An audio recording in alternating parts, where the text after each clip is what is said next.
Bonjour à tous, bienvenue, c'est Weon. Alors aujourd'hui on va vous parler du marché des modes qui avait lieu le week-end dernier à Roubaix, la deuxième édition de la marche des zombies à Lille, et puis à noter que demain et samedi soir c'est Yannick Noah au Zénith de Lille. Le week-end dernier c'était la 18e édition du marché des modes à Roubaix, la ville du textile, 3 jours dédiés aux jeunes créateurs. Gros plan.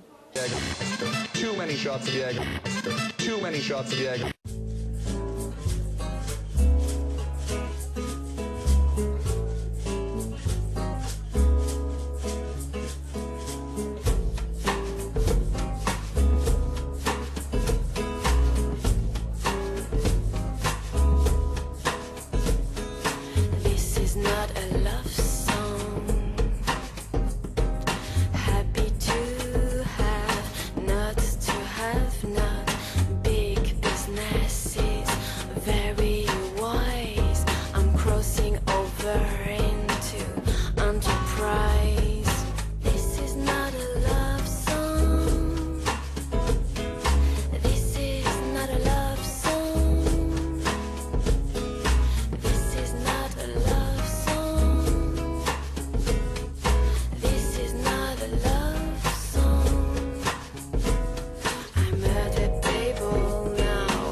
Bienvenue chez Docteur Dollar.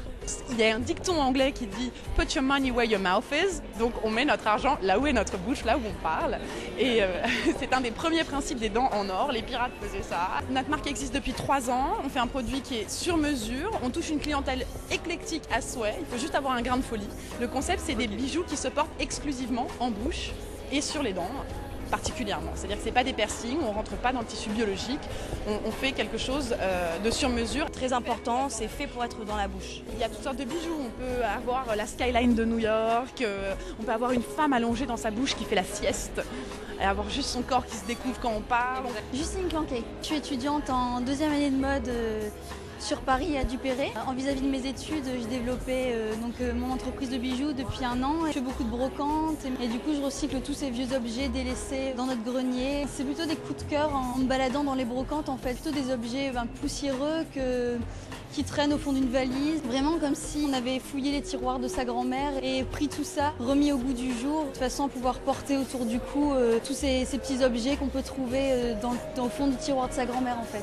Elus en fait c'est un petit vestiaire capsule pour les hommes urbains. On a voulu des vêtements assez sobres, classiques, qu'on a revisité pour leur apporter une petite touche de fantaisie. Tout à fait.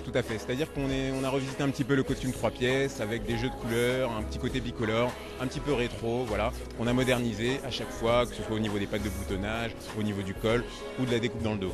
On a adoré s'amuser avec les pièces, que ce soit par exemple des pulls auxquels on a volé un petit peu les codes féminins, c'est-à-dire des pulls grand col comme celui que je porte.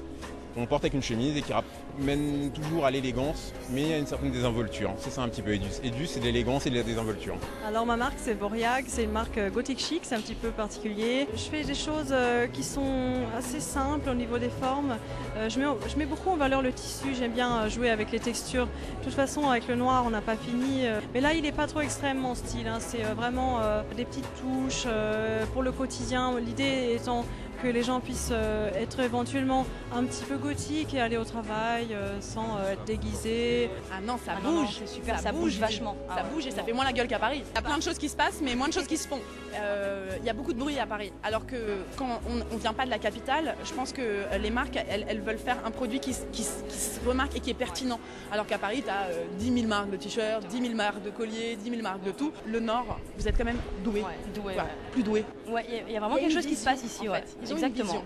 C'est pas une marque, c'est pas quelqu'un qui décide de faire des t-shirts. On pousse le concept jusqu'au bout, c'est ficelé. Je pense clairement qu'en province, comme sur l'île, on retrouve toujours une population de personnes qui cherchent des nouveautés, qui ne souhaitent pas rester enfermés dans les habitudes, dans ce qu'on leur propose, parce que finalement aujourd'hui la mode est représentée par juste quelques grandes enseignes. Et je pense qu'il y a la place pour des gens qui ont la personnalité, l'envie de trouver des produits un petit peu originaux et de se démarquer. Il y a vraiment une différence, effectivement. Enfin, à Paris, les gens ils sont entourés de plein de choses, donc ils ont tendance à être un peu moins curieux. C'est vrai qu'à Lille, on découvre des choses. Je pense que les gens sont quand même plus ouverts à Paris parce qu'ils ont plus l'habitude de voir différents styles et tout ça, moins à Lille. Mais je pense que ça se développe quand même de plus en plus à Lille, vraiment.